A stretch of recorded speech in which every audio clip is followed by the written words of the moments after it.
Bom dia, boa tarde, boa noite, boa madrugada. Independente da hora que você está assistindo, seja muito bem-vindo.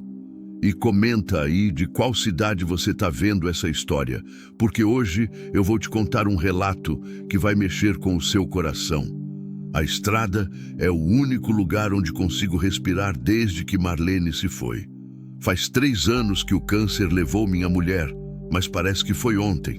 O caminhão ficou grande demais para mim sozinho.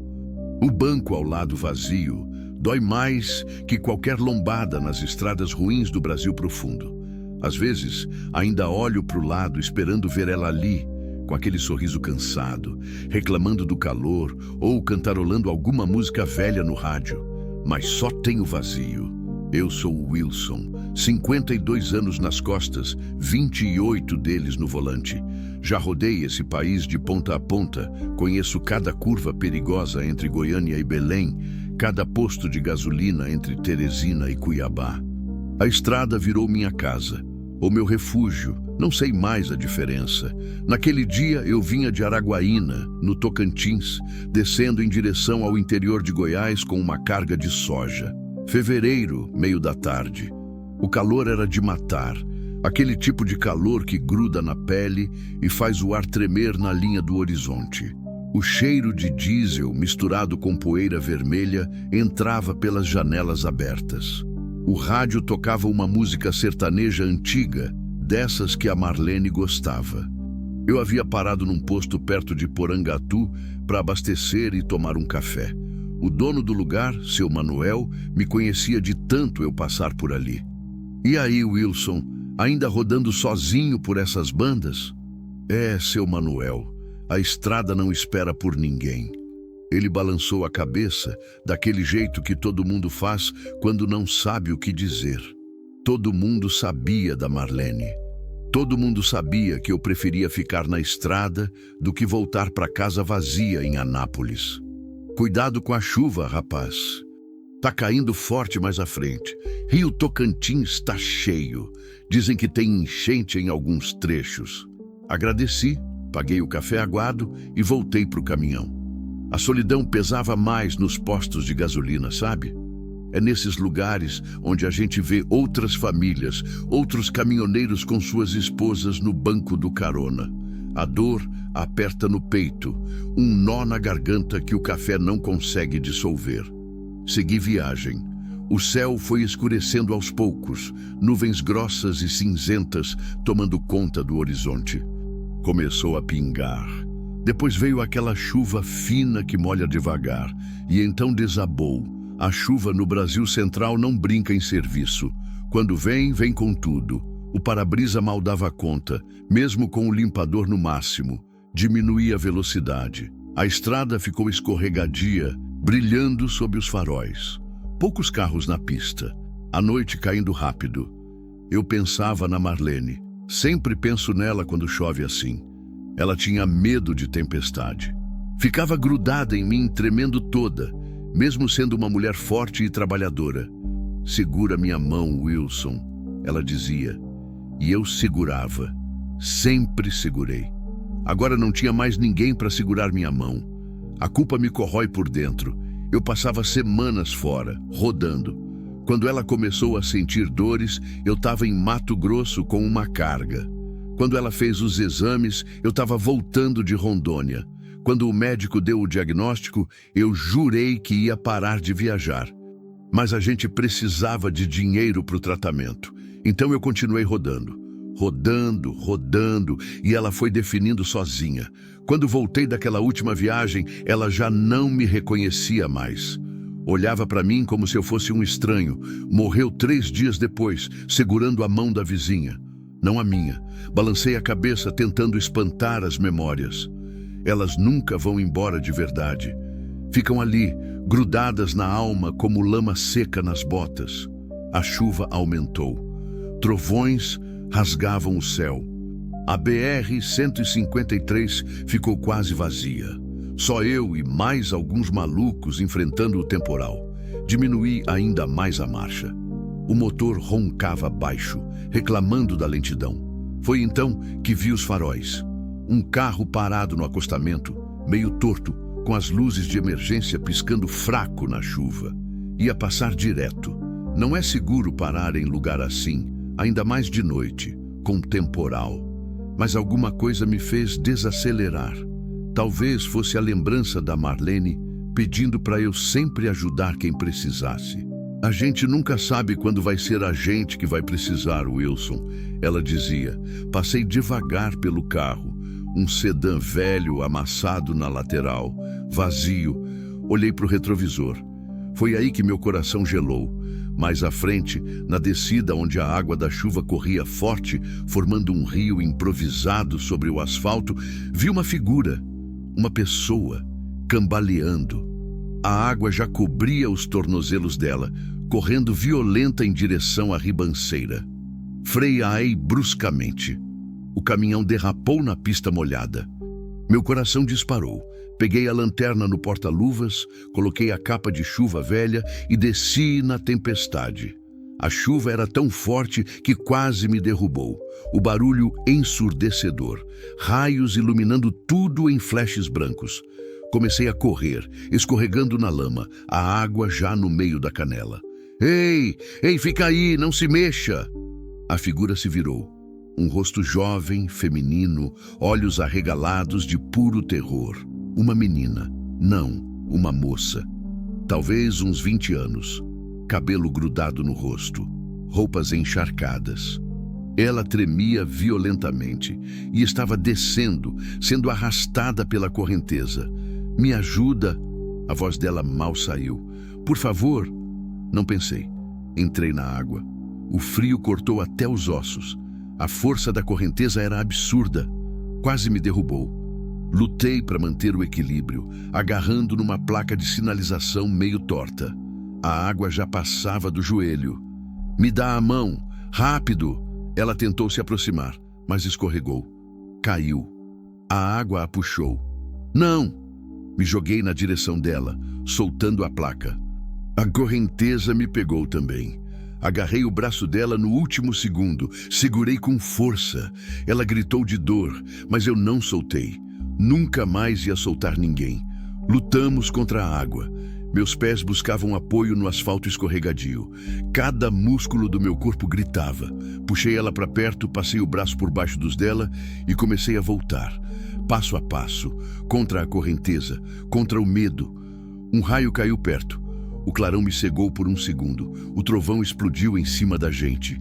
A moça se agarrou em mim, tremendo, soluçando. Eu tô aqui, aguenta firme. Finalmente consegui alcançar o acostamento. Subi a ribanceira puxando ela comigo. Caímos os dois na grama molhada, ofegantes, ensopados, vivos. Ela tossia, vomitava água, tremia tanto que os dentes batiam. Tirei minha capa de chuva e joguei sobre ela, mesmo sabendo que não adiantava muita coisa. Precisávamos sair dali. Vem pro caminhão. Ajudei ela a levantar. Mal conseguia ficar em pé. Passei o braço dela sobre meus ombros e meio que a carreguei até a cabine. Abri a porta, subi ela, dei a volta correndo e entrei pelo outro lado. Dentro do caminhão, o barulho da chuva ficou abafado. Liguei o motor para colocar o aquecedor. Acendi a luz interna. E foi aí que vi direito. A moça estava em estado de choque, lábios roxos, pele pálida como cera, arranhões no rosto e nos braços, as roupas rasgadas em alguns lugares. E no olhar dela...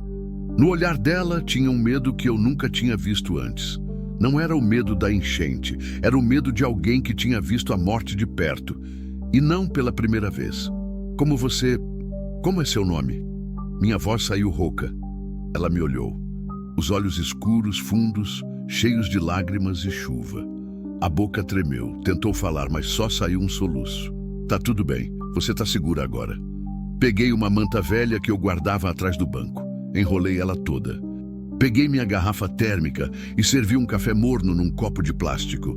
Bebe, vai te aquecer. Ela segurou o copo com as duas mãos trêmulas. Bebeu um gole, outro. Tossia entre um gole e outro. Fiquei ali, olhando para ela, sem saber direito o que fazer. Meu coração ainda batia descompassado. As mãos tremiam, suor frio misturado com água de chuva. A tempestade continuava lá fora. Mas dentro do caminhão, naquele silêncio quebrado apenas pela respiração pesada, eu senti algo que não sentia há 3 anos. Senti que tinha salvado uma vida. E talvez, de alguma forma torta, isso também tivesse me salvado um pouco. Nicole. A voz dela saiu num fio. Meu nome é Nicole. Olhei para ela. Nossos olhos se encontraram. E naquele instante, eu soube. Soube que aquela não era uma história de carona simples. Soube que aquela moça não tinha sido pega pela enchente por acaso. Alguém tinha feito aquilo com ela. E eu acabara de me meter numa coisa muito maior do que imaginava. Nicole repetiu o nome mais uma vez, como se estivesse testando a própria voz. Como se precisasse se lembrar de quem era. Nicole, ela sussurrou de novo, olhando para o copo vazio nas mãos. Eu não fiz pergunta nenhuma. Já rodei estrada tempo demais para não saber quando alguém precisa de silêncio. A Marlene sempre dizia que eu era bom nisso. Você sabe esperar, Wilson. Sabe deixar as pessoas respirarem. Era verdade. Na estrada a gente aprende que nem tudo precisa ser dito na hora. Mas a cada segundo que passava, eu via o medo crescendo no olhar dela. Ela olhava para o retrovisor, olhava para a janela, olhava para trás, como um bicho acuado. Você está machucada, eu disse, apontando para os arranhões no rosto dela. Precisa de médico? Não.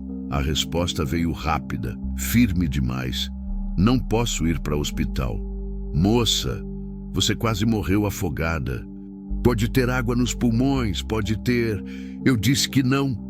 O grito saiu com uma força que fez ela mesma se assustar. Ela tampou a boca com a mão. Os olhos se encheram de lágrimas. Me desculpa, Me desculpa. A voz quebrou. E então ela desmoronou. Começou a chorar. Não aquele choro bonito de novela. Era um choro feio, desesperado, de quem segurou forte demais por tempo demais. Os ombros sacudiam. Ela se abraçava, encolhida naquela manta velha, parecendo menor do que era. Eu não sabia o que fazer. Nunca soube lidar com choro. A Marlene chorou muito nos últimos meses e eu ficava ali, mudo, segurando a mão dela, sentindo que não era o suficiente. Nunca era o suficiente, mas alguma coisa em mim se moveu. Estendi a mão, devagar, e pousei no ombro dela. Só isso. Um toque. Ei, você tá segura aqui. Eu não vou te machucar. Ela olhou para mim. O rímel tinha descido, manchando o rosto. Os olhos vermelhos, inchados. Mas havia algo naquele olhar. Algo que me fez lembrar da Marlene quando ela recebeu o diagnóstico. Não era só medo. Era a certeza de que o mundo tinha desabado e nada voltaria a ser como antes. Ele tentou me matar. As palavras saíram num fio de voz, tão baixas que quase se perderam no barulho da chuva. Eu congelei. Quem? Meu padrasto. Ela limpou o rosto com as costas da mão, tremendo. Ele me jogou no rio, de propósito. Queria que eu morresse. Um calafrio percorreu minha espinha. Olhei para ela, procurando sinais de confusão, de delírio, mas não, os olhos dela estavam lúcidos, assustados, mas lúcidos. Explica isso direito, eu disse, a voz saindo mais dura do que eu pretendia. Nicole respirou fundo, várias vezes, como se estivesse juntando coragem para falar. Meu pai morreu faz 2 anos, deixou tudo para mim, a fazenda, o dinheiro, os documentos, tudo. Ela pausou, a voz embargada. Minha mãe casou de novo 6 meses depois, com um homem que ela conheceu na igreja. O Valdenir. O nome saiu da boca dela como se queimasse. No começo, ele era gentil, ajudava nas coisas da casa, cuidava da mãe. Mas depois que casaram, tudo mudou. Ela fechou os olhos. Ele começou a perguntar sobre o testamento, sobre a fazenda, sobre o dinheiro que meu pai deixou. Ficava nervoso quando eu dizia que tudo estava no meu nome, que eu só ia ter acesso total quando fizesse 21 anos. Quantos anos você tem? 20. Faço 21 daqui 3 semanas. 3 semanas. o prazo de validade dela. E sua mãe, ela sabe disso? Nicole soltou uma risada amarga, sem humor nenhum. Minha mãe tá cega de amor. Ele manipula ela, faz ela acreditar que tudo que eu falo é mentira, que eu sou ingrata, que eu quero separar eles. As lágrimas voltaram. Eu tentei avisar, juro que tentei, mas ela não acredita em mim. Eu conhecia esse tipo de história. O Brasil tá cheio delas, homens que se aproveitam de viúvas vulneráveis, gente que mata por dinheiro, por terra, por ganância. Já ouvi dezenas de casos assim nos postos de gasolina, nas conversas com outros caminhoneiros, mas nunca tinha visto de perto. Ele te jogou no rio. Eu repeti, ainda tentando processar. Hoje, ele fez isso hoje. Ela assentiu, apertando a manta contra o corpo. Eu estava voltando de Goiânia. Fui tentar resolver uns papéis do inventário. Ele se ofereceu para me buscar na rodoviária. Disse que a mãe tinha pedido. Eu fui idiota de acreditar. A voz dela tremeu de raiva e mágoa. No caminho, ele parou perto do rio. Disse que tinha um problema no carro. Pedi para ele descer e ver. Quando eu desci também, ele me empurrou. Empurrou como?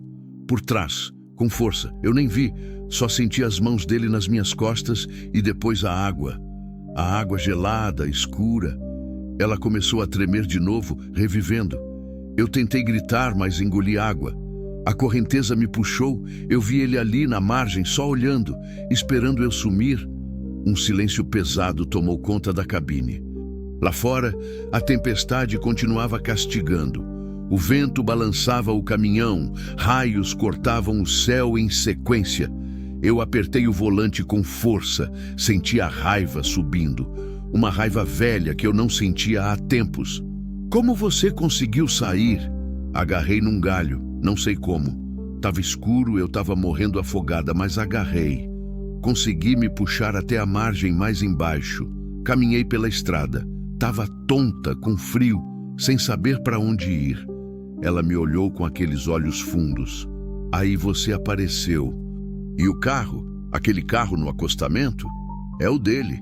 Ele deve ter vindo atrás de mim, para ter certeza, para terminar o serviço. Meu estômago embrulhou. Olhei pelo retrovisor, para a escuridão lá fora. O carro continuava parado, mais atrás, quase invisível na cortina de chuva. Se ele viu meu caminhão... Comecei. Ele viu... A voz dela era um sussurro apavorado. Ele deve ter visto você me tirar da água. Ele sabe que eu tô viva. E ele vai vir atrás. Foi nesse momento que vi os faróis. Um carro vindo pela estrada devagar, muito devagar, como quem procura alguma coisa, alguém. Nicole viu também. O rosto dela ficou branco como papel. É ele, ela sussurrou. É ele. Eu sei que é ele. O carro se aproximou. Meu coração batia forte no peito. A mão de Nicole agarrou meu braço com força. Abaixa, eu disse. Abaixa e fica quieta. Ela obedeceu na hora, se encolhendo embaixo do painel, escondida. Eu fiquei imóvel, olhando pelo retrovisor. O carro passou devagar ao lado do caminhão. Um sedã escuro. Não dava para ver o motorista por causa da chuva e dos vidros embaçados. Ele diminuiu ainda mais a velocidade. Parou quase ao lado. Eu segurei a respiração. Segundos que pareceram horas. Então o carro acelerou e seguiu em frente, sumindo na tempestade. Esperei mais um pouco. Quando tive certeza que ele tinha ido embora, soltei o ar que nem sabia que estava segurando. Ele foi, eu disse. Nicole se mexeu devagar, voltando para o banco, mas continuou curvada, escondida. O medo no rosto dela era real demais. Ele vai voltar, ela disse. Ele não vai desistir, não com tanto dinheiro em jogo. Eu olhei para ela. Para aquela menina assustada, encharcada, tremendo de frio e pavor, e pensei na Marlene. Pensei em como eu não tive coragem de largar tudo para ficar com ela nos últimos dias. Pensei em todas as vezes que escolhi a estrada em vez de escolher ela. Não ia deixar essa moça morrer, não dessa vez. Você conhece alguém? Eu perguntei. Alguém que possa te ajudar? Polícia? Advogado? Ela balançou a cabeça. Meu pai tinha um advogado. mas não sei se posso confiar nele. O Valdenir tem contatos, tem dinheiro para subornar gente, e se eu aparecer, se eu denunciar, ele vai dizer que eu tô louca, que eu inventei tudo. Minha mãe vai ficar do lado dele. E o testamento, os documentos, estão todos na fazenda, guardados. Eu ia pegar quando fizesse 21 anos, mas agora ela se abraçou perdida. Agora eu não sei o que fazer, não sei para onde ir. Fiquei ali pensando. A chuva começou a diminuir um pouco, o vento também, mas a tensão dentro do caminhão continuava pesada. Eu podia deixar ela num posto, podia deixar ela numa cidade próxima, lavar as mãos e seguir viagem, voltar para minha solidão, para o meu luto, para minha culpa. Mas quando olhei para ela, vi a Marlene pedindo socorro nos últimos dias, e eu não estava lá. Não ia cometer o mesmo erro 2 vezes. Eu tenho um lugar, eu disse, minha voz firme. É simples. Uma casinha que eu aluguei perto de Porangatu. Uso quando preciso descansar entre as viagens. Ninguém sabe desse lugar. Você pode ficar lá até a gente descobrir o que fazer. Nicole me olhou como se eu tivesse falado em outra língua. Por quê? Ela perguntou, a voz quebrada. Por que você está fazendo isso? Você nem me conhece. Eu dei um meio sorriso triste. Porque alguém precisa fazer a coisa certa. E dessa vez, vou fazer. As lágrimas voltaram nos olhos dela. Mas dessa vez eram diferentes. Não era só medo. Era alívio, esperança. Obrigada, ela sussurrou. Obrigada. Dei a partida no caminhão. O motor roncou, aquecendo. Liguei o limpador de para-brisa. A chuva já era só uma garoa fina. Olhei uma última vez para o retrovisor. A estrada estava vazia, o carro escuro tinha sumido. Mas eu sabia que isso era só o começo. Valdenir não ia desistir. E agora eu estava no meio dessa guerra. Acelerei devagar, saindo dali. Nicole ficou quieta ao meu lado, enrolada na manta, olhando pela janela com aquele olhar distante de quem viu a morte de perto. Eu dirigia em silêncio, pensando em tudo. Pensando na Marlene, pensando em escolhas, pensando que talvez, só talvez, Deus tivesse colocado essa moça no meu caminho por algum motivo, para me dar uma chance de fazer diferente. Uma chance de salvar alguém. E quem sabe, no processo, salvar um pouco de mim também. A casinha ficava a 40 minutos dali, numa estrada de terra que saía da BR-153. Poucas pessoas sabiam da existência daquele desvio. Era um desses lugares esquecidos do interior de Goiás, onde o tempo parece ter parado nos anos 70. Dirigi devagar, desviando dos buracos cheios de água da chuva. Os faróis iluminavam a estrada vermelha, as cercas de arame farpado, o capim alto nas laterais. De vez em quando, um poste de luz solitário. Nada mais. Nicole continuava calada ao meu lado. Tinha parado de tremer, mas o olhar continuava distante. Ela olhava pela janela como se esperasse ver o carro escuro surgindo a qualquer momento. Falta pouco, eu disse, mais para quebrar o silêncio do que qualquer outra coisa. Ela só assentiu. A casa apareceu depois de uma curva, pequena, simples, pintada de branco com as janelas azuis desbotadas. Tinha uma varanda na frente com 2 cadeiras de plástico velhas e um varal esticado de um lado para o outro. Nos fundos, um galinheiro abandonado e um pé de manga grande que fazia sombra no quintal. Estacionei o caminhão ao lado, desliguei o motor. O silêncio da roça tomou conta, só o som de grilos e o vento nas folhas da mangueira. É aqui, eu disse. Nicole olhou para casa, depois olhou para mim. É seguro? Ninguém vem aqui. O dono é um senhor que mora em Porangatu. Eu pago o aluguel adiantado de 6 meses. Ele nem lembra que o lugar existe. Desci do caminhão. Meu corpo inteiro doía. A roupa ainda estava úmida, grudando no corpo. Dei a volta e ajudei Nicole a descer. Ela pisou na terra molhada, cambaleando um pouco. Segurei o braço dela para não cair. Vem. Abri o portãozinho de madeira. Tinha uma fechadura simples que eu destravei com a chave que guardava no chaveiro. Subimos os 3 degraus da varanda. A porta principal rangeu quando abri. Acendi a luz. Dentro era humilde. Uma sala pequena com um sofá velho, uma mesinha de centro e uma TV antiga em cima de um rack. A cozinha ficava ao lado, separada por uma meia parede. Tinha um fogão de 4 bocas, uma geladeira pequena, uma pia com torneira pingando. Nos fundos, um corredor estreito levava ao quarto e ao banheiro. Não é muito, eu disse, meio sem graça. Mas serve. Nicole entrou devagar, ainda abraçando a manta encharcada. Ela olhou ao redor, os olhos percorrendo cada detalhe.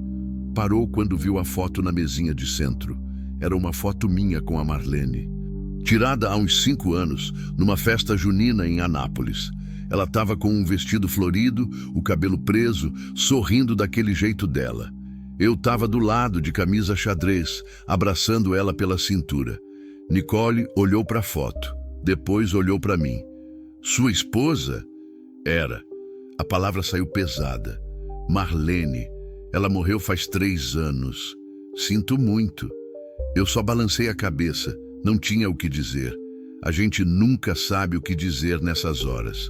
Vou buscar umas roupas secas para você, eu disse, mudando de assunto. Pode usar o banheiro, tem toalha limpa no armário, água quente demora uns 5 minutos para esquentar. Obrigada. Fui até o quarto. Era pequeno também. Uma cama de casal com lençóis limpos, um guarda-roupa de madeira, uma janela com cortina de crochê que a Marlene tinha feito anos atrás. Abri o guarda-roupa. Tinha algumas roupas minhas, calças de trabalho, camisas e no canto, numa caixa, as roupas dela.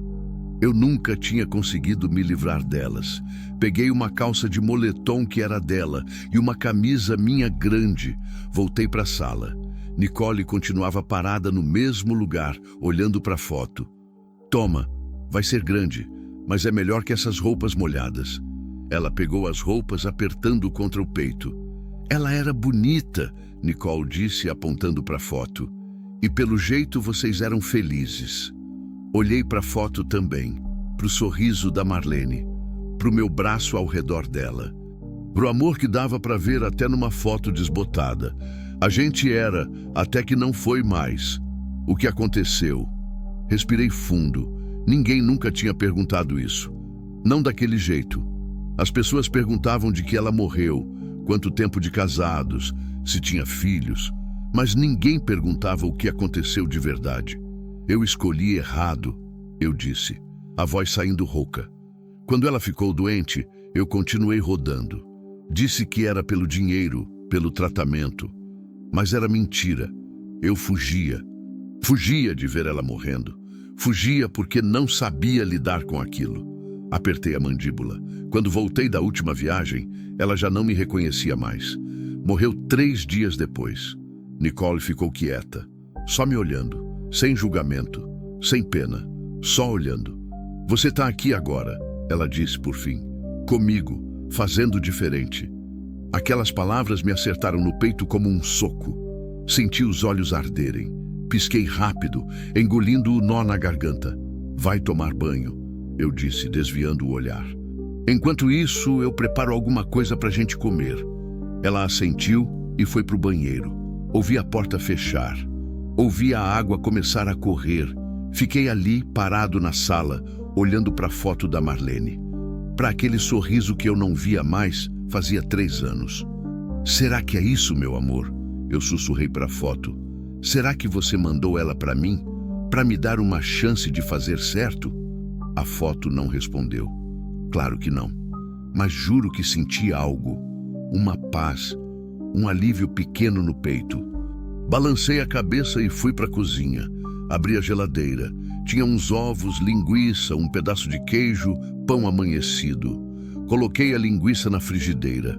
O cheiro começou a se espalhar pela casa. Cheiro de comida de verdade, de lar. Enquanto cozinhava, pensei em tudo. No Valdenir lá fora, procurando.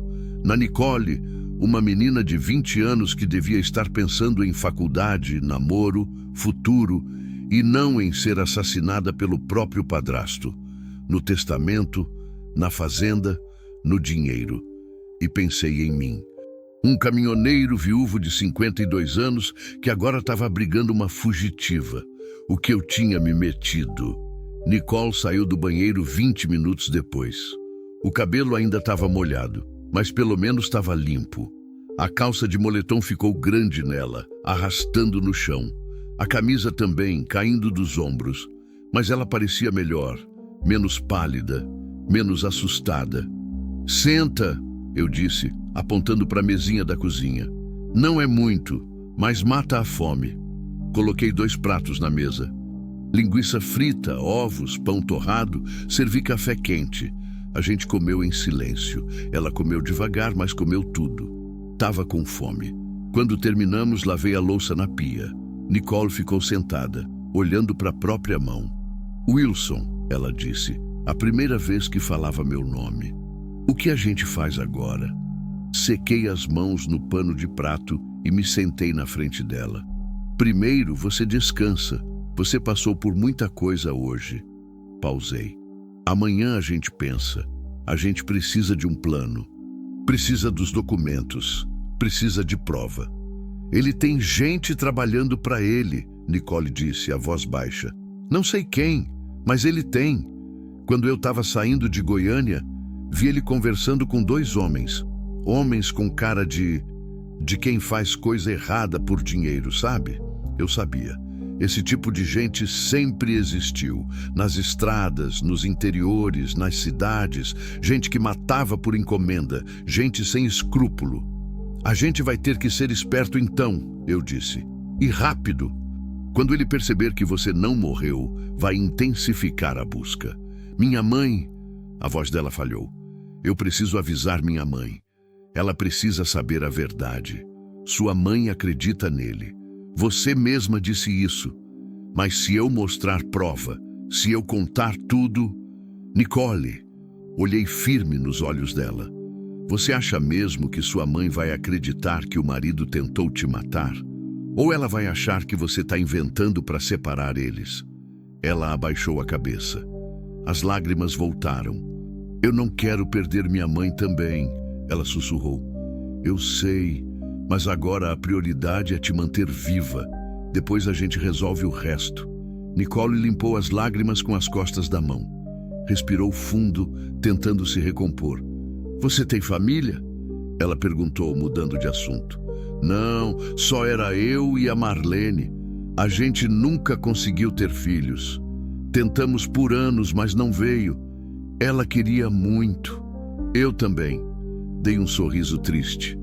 "Acho que foi melhor assim. Pelo menos ela não deixou ninguém para trás além de mim." "Você tem alguém? Namorada? Amigos?" Balancei a cabeça. "A estrada não deixa espaço para muita coisa. Tenho conhecidos, uns caminhoneiros que encontro nos postos, mas nada além disso." Olhei para ela. "E você? Tem namorado? Amigos que possam te ajudar?" "Tinha namorado. Terminou comigo quando meu pai morreu. Disse que não queria ficar com uma herdeira problemática." Ela deu uma risada amarga. "Os amigos sumiram também. É engraçado como as pessoas desaparecem quando você mais precisa delas." "Não é engraçado, é triste." Ela concordou com a cabeça. Ficamos ali, em silêncio, cada um perdido nos próprios pensamentos. Lá fora, a noite tinha fechado de vez. O som dos grilos era constante, reconfortante de certa forma. "Você pode dormir no quarto", eu disse, levantando. "Eu durmo aqui no sofá. Não é confortável, mas dá." "Não. Você dorme na sua cama. Eu fico no sofá. Nicole, por favor." Ela me olhou com aqueles olhos cansados. "Você já fez tanto por mim. Deixa eu pelo menos fazer isso." Eu ia discutir, mas vi que não adiantava. Ela era teimosa. Peguei um travesseiro e um cobertor do armário e dei para ela. "Se precisar de qualquer coisa, eu tô ali." "Tá bom." Fui pro quarto. Tirei a roupa molhada e coloquei um moletom velho. Deitei na cama, mas o sono não veio. Ficava pensando em tudo. no Valdenir, nos capangas, na fazenda, no testamento, e pensava na Nicole, naquela menina que tinha sido jogada num rio para morrer e agora estava dormindo no meu sofá. Levantei da cama, fui até a janela, abri a cortina devagar. Lá fora, só escuridão. Nenhum carro, nenhuma luz estranha. Por enquanto, estávamos seguros. Mas eu sabia que isso não ia durar. Voltei para a cama, deitei olhando para o teto. E pela primeira vez em 3 anos, rezei. Marlene, se você está aí em cima ouvindo, me ajuda a fazer certo dessa vez. Me ajuda a salvar essa menina. O silêncio foi a única resposta, mas de alguma forma me senti menos sozinho. Fechei os olhos e finalmente o sono veio. Acordei com o sol entrando pela janela. Levei uns segundos para lembrar onde estava, para lembrar de tudo, da chuva, da enchente, da Nicole. Olhei para o relógio na mesinha de cabeceira. 7h20 da manhã.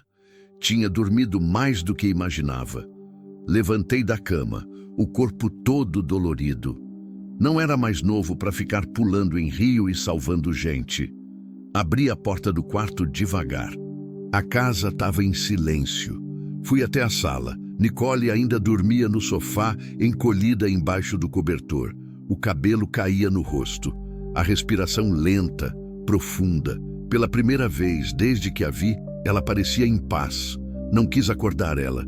Deus sabe que a menina precisava descansar. Fui para a cozinha fazer café. Enquanto a água fervia, olhei pela janela. O dia estava bonito, céu azul, sem nuvem. Os pássaros cantavam na mangueira. O sol batia na terra vermelha, ainda molhada da chuva de ontem. Parecia um dia normal, pacífico, mas eu sabia que não era. Servi o café numa caneca velha e fui para a varanda. Sentei numa das cadeiras de plástico. Acendi um cigarro. Fazia tempo que eu não fumava. Tinha parado quando a Marlene ficou doente. Mas tinha um maço velho no bolso do caminhão. Precisava. Puxei a fumaça, soltei devagar. Fiquei ali, olhando para o horizonte, pensando. A gente precisava de um plano. Não dava para ficar escondido para sempre. Nicole precisava daqueles documentos. Do testamento. Da prova de que a fazenda era dela. Sem isso, era a palavra dela contra a do Valdenir. E com a mãe do lado dele, Nicole não tinha chance. O problema era como conseguir os documentos. A fazenda ficava onde?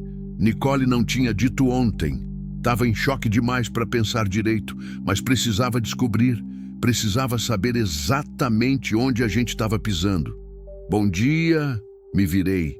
Nicole estava na porta, ainda com as roupas grandes, o cabelo bagunçado.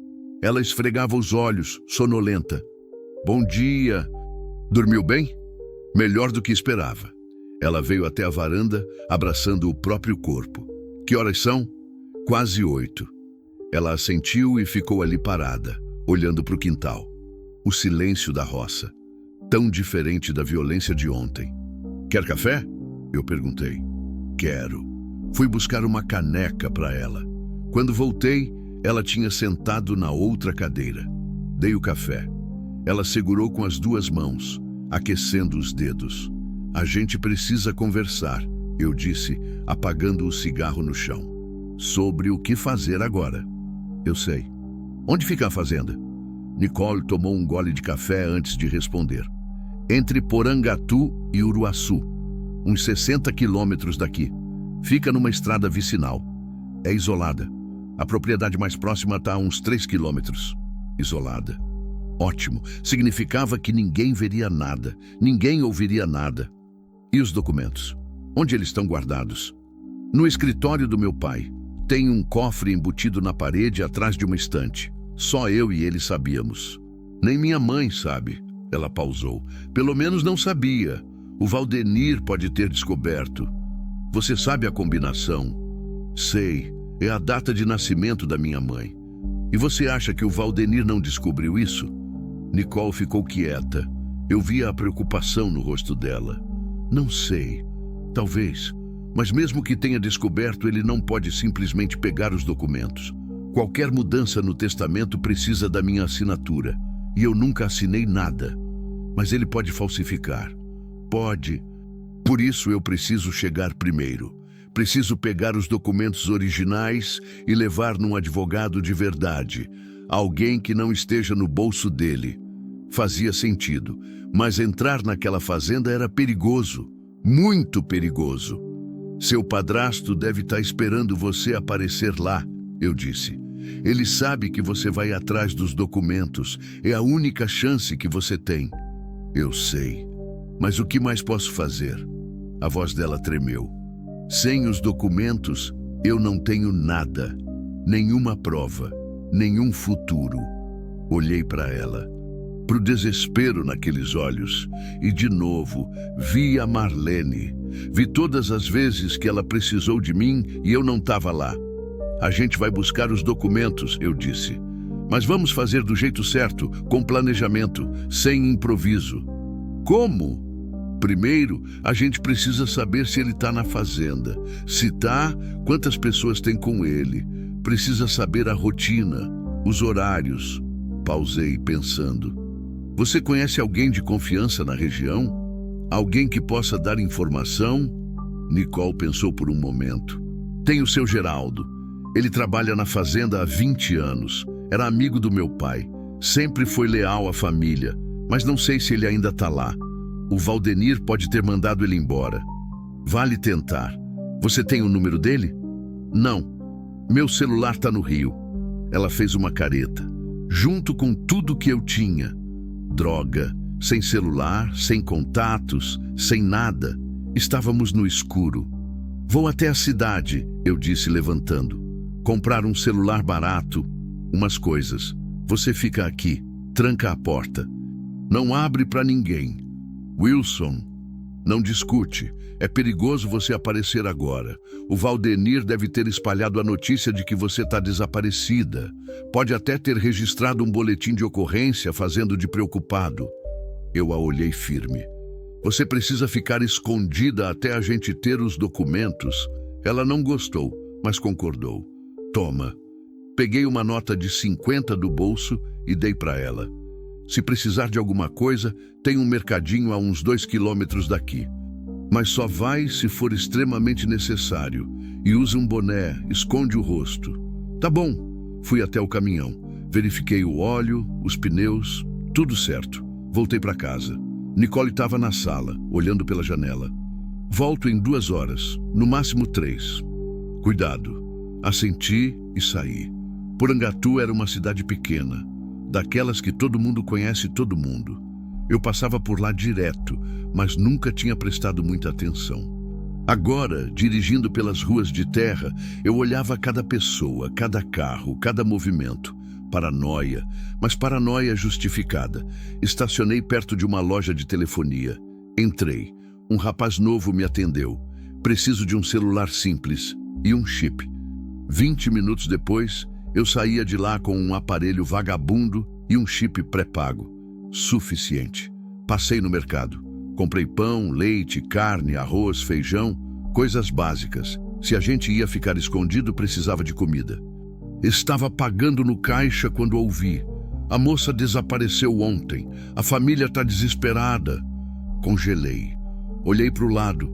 2 mulheres conversavam perto da entrada. Uma delas segurava um panfleto. Dizem que ela saiu de Goiânia e nunca chegou em casa. A outra disse. O padrasto registrou ocorrência. Tá todo mundo procurando. Coitada. Tão nova. Terminei de pagar rápido. Passei pelas mulheres. Peguei um dos panfletos que estavam empilhados num suporte perto da porta. Era uma foto da Nicole, mais nova, sorrindo. Embaixo, em letras grandes, desaparecida, e o número de telefone do Valdenir. Meu estômago embrulhou. Ele tinha agido rápido, muito rápido. Agora ela era oficialmente uma pessoa desaparecida, e eu era o cara que estava escondendo ela. Se alguém me visse com ela, eu estava ferrado. Saí do mercado, voltei para o caminhão. Coloquei as sacolas no banco. Fiquei ali sentado, olhando para o panfleto. A foto da Nicole sorrindo. tão diferente da menina assustada que eu tinha tirado do rio. Meu celular vibrou. Era uma mensagem de um colega caminhoneiro. Wilson, tá sabendo dessa menina desaparecida em Goiás? Tá todo mundo compartilhando. Se vir ela, avisa. Meu coração bateu mais forte. Apaguei a mensagem. Desliguei o celular. Dei a partida e saí dali. No caminho de volta, minha cabeça não parava. O Valdenir tinha transformado a situação. Agora ele era a vítima. O padrasto preocupado. E a Nicole era a desaparecida misteriosa. Se ela aparecesse viva, ia ter que dar explicações. Explicações que ninguém acreditaria. Ele era esperto. Filho da mãe era esperto. Cheguei na casa, estacionei. Peguei as sacolas, bati na porta. Nicole, sou eu. Ouvi passos. A porta se abriu. Ela estava pálida. Você demorou? Eu achei que... Tá tudo bem, entra. Entramos. Tranquei a porta, coloquei as sacolas na mesa, peguei o panfleto do bolso e dei para ela. O rosto dela ficou branco quando viu. Meu Deus, ele te registrou como desaparecida. Tá todo mundo procurando. Olhei para ela. Nicole, a situação ficou mais complicada. Se alguém te vê, se alguém me vê com você, vão ligar para ele. E aí acabou. Ela sentou na cadeira segurando o panfleto com mãos trêmulas. Ele pensou em tudo, ela sussurrou. Se eu aparecer viva, vou ter que explicar onde estava. Por que não voltei? E quem vai acreditar que ele tentou me matar? Vão achar que eu fugi, que eu estou inventando. Exatamente. E minha mãe? A voz dela quebrou. Ela deve estar desesperada, achando que eu morri. Ou pior, achando que eu fugi e abandonei ela. Vi as lágrimas escorrendo, vi a dor e senti raiva. Raiva daquele homem que tinha destruído a vida dessa menina por ganância. A gente vai provar, eu disse, firme. A gente vai pegar os documentos, vai para a polícia, vai para o Ministério Público, para o lugar certo, e ele vai pagar. E se não conseguirmos? Ajoelhei na frente dela, segurei as mãos dela. A gente vai conseguir, eu prometo.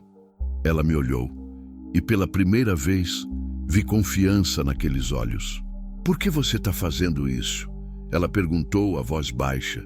Por que arriscar tudo por mim? Olhei para as mãos dela nas minhas. Mãos pequenas, frias, trêmulas. Porque eu não pude salvar a Marlene. Eu disse, a voz quebrando. Eu não tive coragem de ficar, de lutar, de fazer o que era certo. Olhei nos olhos dela. Mas agora eu tenho. E vou fazer. Por você. E por mim. Nicole soltou um soluço e me abraçou. Me abraçou forte, desesperada, como quem se agarra à última tábua no meio do naufrágio. E eu abracei de volta. Pela primeira vez em 3 anos, abracei alguém de volta. Ficamos assim por um tempo, 2 náufragos, 2 sobreviventes, segurando um ao outro no meio da tempestade. Quando nos separamos, limpei as lágrimas dela com o polegar. Vamos fazer assim, eu disse. Hoje a gente descansa. Amanhã cedo a gente vai até a fazenda, só observar, ver o movimento. Depois a gente planeja como entrar e sair sem ser pego. E se ele estiver esperando? A gente vai ter cuidado. Muito cuidado. Ela assentiu.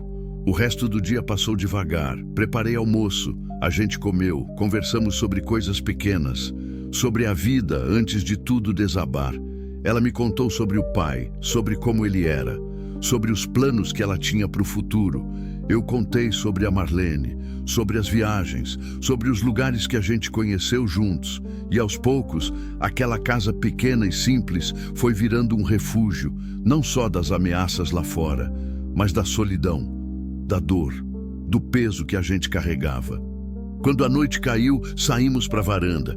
O céu estava cheio de estrelas. A lua crescente brilhava baixa no horizonte. É bonito aqui, Nicole disse olhando para o céu. Tranquilo. A Marlene gostava desse lugar. Dizia que aqui ela conseguia respirar. Eu entendo. Ficamos ali em silêncio, ouvindo os grilos, o vento nas folhas, a paz da roça. Mas eu sabia que aquela paz era temporária. Amanhã, a guerra começaria de verdade. E dessa vez, eu não ia fugir. Acordei antes do sol nascer. Não tinha conseguido dormir direito. Toda vez que fechava os olhos, via o rosto do Valdenir que eu nem conhecia. Via a fazenda, via tudo dando errado. Levantei da cama, 5:30 da manhã. Fui até a sala. Nicole já estava acordada também, sentada no sofá, abraçando os joelhos. Ela me olhou quando entrei. Não consegui dormir, ela disse. Eu também não. Fiz café. A gente tomou em silêncio. Lá fora, o céu começava a clarear. Aquele azul escuro que vem antes do amanhecer. Você tem certeza disso? Nicole perguntou a voz baixa. A gente pode esperar mais, pensar melhor. Olhei para ela. Para o medo nos olhos, mas também para a determinação. Se a gente esperar, ele vai ficar mais forte, vai ter mais tempo para se preparar, para esconder provas. Balancei a cabeça. É agora ou nunca? Ela respirou fundo. Então vamos. Saímos às 6 da manhã. Deixei o caminhão na casa e pegamos a caminhonete velha que eu guardava nos fundos. Menos chamativa, menos visível. Nicole me guiou pelas estradas vicinais, terra vermelha, porteiras, pastos vazios, o sol nascendo devagar, pintando tudo de laranja e dourado. É ali, ela disse apontando, uma propriedade grande, cerca branca, portão de ferro, uma casa no centro, colonial, bem cuidada. Ao redor, outras construções menores, galpões, currais, casas de empregados. Parei a caminhonete uns 200 metros antes do portão, escondido atrás de uma moita de bambus. A gente vai a pé daqui, eu disse. Vamos dar a volta, ver se tem alguém. Nicole concordou. Saímos da caminhonete. O orvalho molhava a grama alta. O ar tinha cheiro de terra e mato. Silêncio, exceto pelos pássaros começando a cantar. Seguimos pela cerca, agachados, atentos a qualquer movimento. A fazenda parecia deserta, nenhum carro, nenhuma pessoa, só o vento balançando as árvores. Onde fica o escritório? Eu sussurrei. Nos fundos da casa. Tem uma entrada separada, uma porta de madeira que dá para o quintal. E o cofre? Atrás da estante de livros, parede falsa. Observamos por mais alguns minutos. Nada, nenhum movimento. Tá quieto demais, eu disse. Pode ser armadilha. Ou ele pode não estar aqui, pode estar em Porangatu ou em Goiânia, fingindo procurar por mim. Fazia sentido, mas meu instinto gritava perigo. Fica aqui, eu disse. Eu vou dar uma olhada mais de perto. Não, a gente vai junto. Nicole, eu disse que a gente vai junto. O olhar dela era firme. É minha casa, minha família, minha luta. Não adiantava discutir. Tá bom, mas você fica atrás de mim e ao menor sinal de perigo, a gente corre. Atravessamos a cerca por um buraco que ela conhecia. Corremos agachados até a casa. Colamos na parede. Meu coração batia forte. Suor frio escorria pelas costas. Nicole me guiou pelos fundos. Passamos pela área de serviço, pela cozinha externa, até chegarmos a uma porta de madeira com vitrais coloridos. É aqui, ela sussurrou. Testei a maçaneta, trancada. Tem outra entrada? A janela do banheiro fica sempre entreaberta. Fomos até a janela. Pequena, alta, mas dava. Ajudei Nicole a subir. Ela entrou com dificuldade, quase caindo do outro lado. Depois foi minha vez. Passei raspando, rasgando a camisa no trinco. Caímos num banheiro pequeno. Azulejos antigos, cheiro de mofo. Nicole abriu a porta devagar, espiou para o corredor. Vazio. Saímos. O corredor era escuro, comprido, quadros nas paredes, fotos antigas, cheiro de casa velha. Por aqui. Seguimos até uma porta dupla de madeira entalhada, o escritório. Nicole girou a maçaneta, abriu. O cômodo era grande. Estantes de livros cobrindo as paredes, uma mesa de mogno no centro, poltrona de couro, tapete persa, tudo cheirava a dinheiro velho. O cofre, Nicole disse, indo até uma das estantes. Ajuda aqui. Peguei a estante, pesada pra caramba. A gente empurrou juntos, devagar, tentando não fazer barulho. A estante se moveu. rangendo, gemendo. Atrás dela, embutido na parede, um cofre cinza com teclado numérico. Nicole respirou fundo, aproximou-se. Os dedos tremiam quando tocou os números. Clique, clique, clique. Uma pausa e então um bip. O cofre abriu. Dentro, pastas, documentos, envelopes. Nicole pegou uma pasta marrom, abriu, folheou rapidamente. É isso, ela sussurrou emocionada. O testamento, os documentos da fazenda, tá tudo aqui. Pega tudo, rápido. Ela começou a tirar os documentos, colocando dentro da bolsa que ela tinha trazido. Foi quando ouvi passos, passos vindo pelo corredor. Congelei. Nicole. Ela olhou para mim, viu o medo no meu rosto, ouviu os passos também. Tem alguém aqui, ela sussurrou. Os passos ficaram mais próximos, mais altos. Olhei ao redor desesperado, uma porta lateral. Tentei abrir, trancada. Os passos pararam do lado de fora do escritório. A maçaneta começou a girar. Esconde, eu sussurrei, empurrando Nicole atrás da mesa. A porta se abriu e ele entrou. Um homem alto, ombros largos, rosto duro, cabelo grisalho penteado para trás, olhos frios, muito frios. Valdenir. Ele parou quando me viu, surpresa no rosto. Depois, um sorriso que não tinha nada de humano. Então é você, ele disse, a voz calma, calma demais. O caminhoneiro que salvou a menina. Meu sangue gelou. Como? Você acha mesmo que eu não ia descobrir? Ele deu um passo para dentro. Eu tenho olhos em todo lugar, na estrada, nos postos, nas cidades. Outro passo. Alguém viu o caminhão, anotou a placa, me ligou. Droga, droga, droga. Nicole, ele chamou, a voz ecoando. Eu sei que você tá aí. Sai daí antes que as coisas fiquem feias. Silêncio. Então ela se levantou, saiu de trás da mesa, a bolsa apertada contra o peito. Valdenir olhou para ela e o sorriso aumentou. Você é teimosa, garota.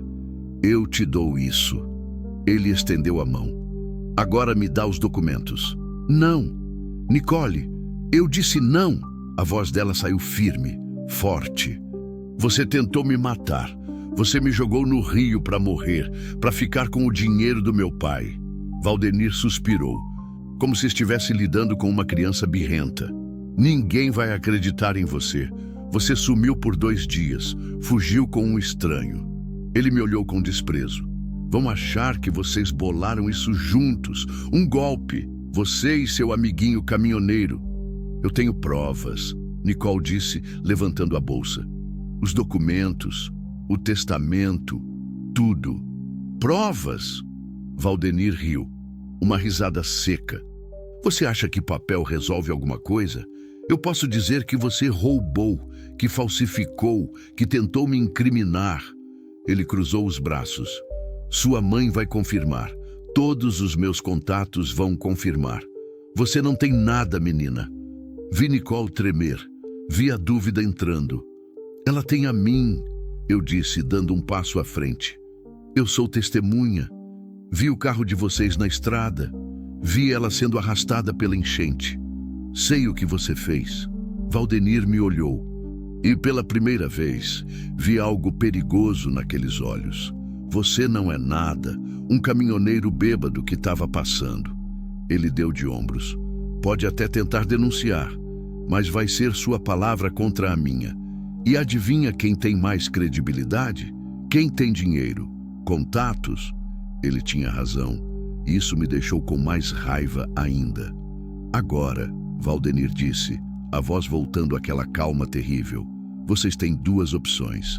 Primeira, entregam os documentos, saem daqui e eu finjo que nada disso aconteceu. Segunda, ele abriu o paletó, deixou a gente ver a arma presa no cinto. Eu termino o que comecei ontem. Meu coração disparou. Nicole apertou a bolsa contra o peito. Nicole, Valdenir disse, estendendo a mão de novo. Não seja burra. Você é jovem. Tem a vida inteira pela frente. Vai embora. Esquece isso. Esquece a fazenda. Esquece tudo. E eu deixo você ir. Prometo. Suas promessas não valem nada, ela disse, a voz tremendo, mas firme. Então você escolheu. A mão dele foi em direção à arma. Eu não pensei, só agi, me joguei nele. A gente caiu no chão. Ele era mais forte do que eu imaginava. Mais rápido. Um soco acertou meu rosto. Vi estrelas. Outro soco, nas costelas. A dor explodiu. Wilson! Nicole gritou. Agarrei o braço dele quando ele tentou pegar a arma. Lutamos.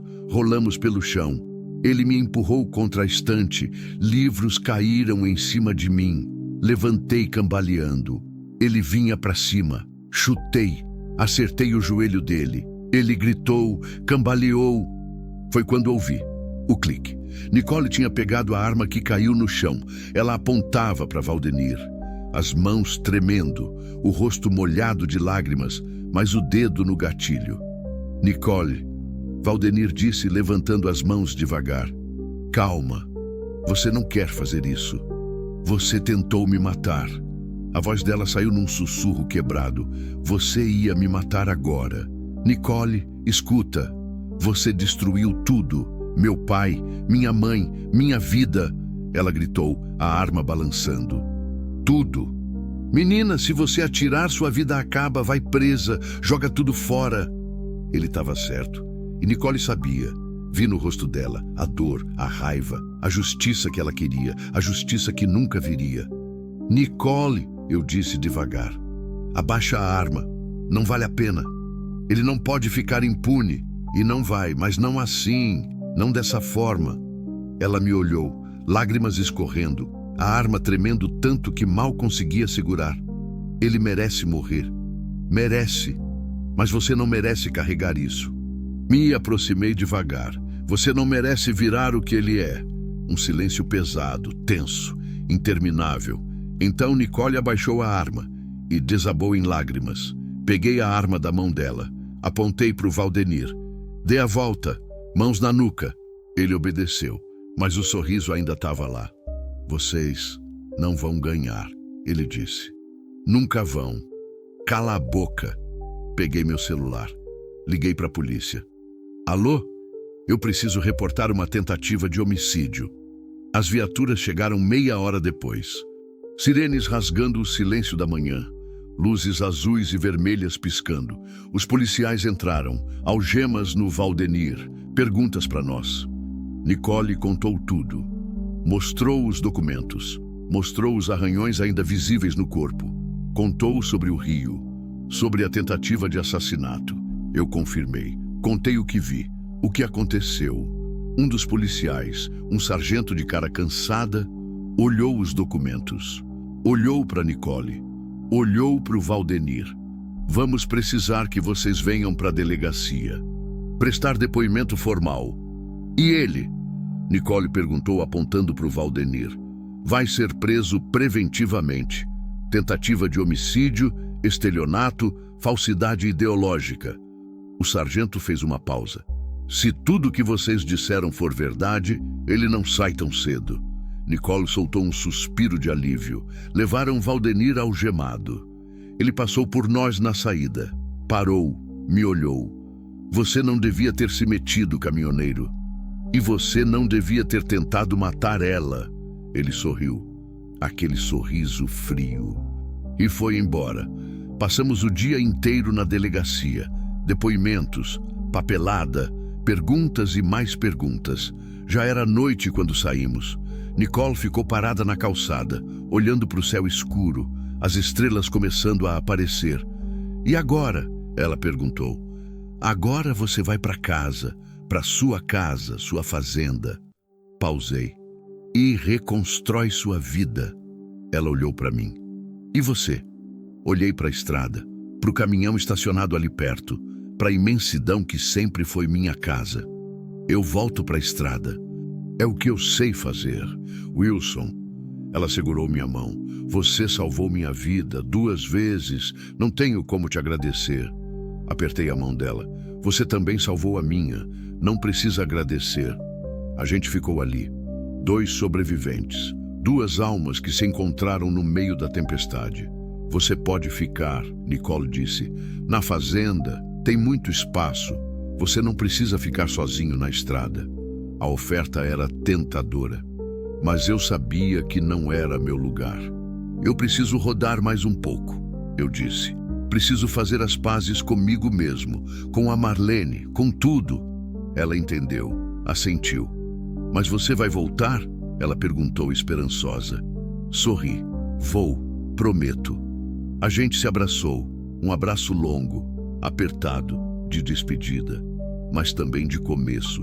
Quando nos separamos, eu subi no caminhão, liguei o motor. Nicole ficou ali na calçada, acenando. Acelerei devagar. Olhei pelo retrovisor, vi ela ficando para trás. Pequena, mas forte, viva. E pela primeira vez em 3 anos, sorri de verdade. 3 meses depois, eu estava voltando de uma viagem em Tocantins quando resolvi fazer um desvio. Peguei a estrada vicinal, a terra vermelha, as cercas brancas. A fazenda apareceu depois da curva. E ela estava diferente. A casa pintada de novo, flores no jardim, o portão aberto. E ali, na varanda, Nicole. Ela me viu chegando, levantou da cadeira, começou a acenar. Estacionei o caminhão, desci. Você voltou, ela disse, correndo e me abraçando. Disse que ia. Ela estava diferente, mais leve.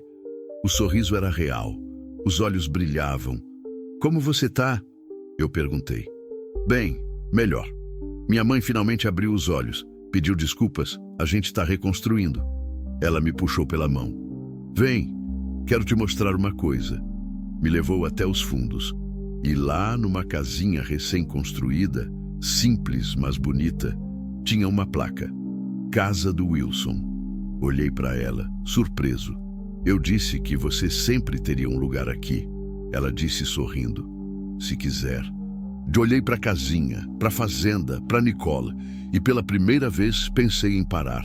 Não para sempre, mas por um tempo, para descansar, para curar, para viver. Obrigado, eu disse, a voz embargada. Não, obrigado a você. A gente ficou ali, olhando o pôr do sol pintando tudo de laranja e dourado, e eu senti a Marlene, senti ela ali, comigo, sussurrando no vento. Você fez certo dessa vez, meu amor. E pela primeira vez em 3 anos, o peso no peito diminuiu. Não tinha desaparecido. Nunca ia desaparecer, mas tinha se transformado em paz, em perdão, em recomeço.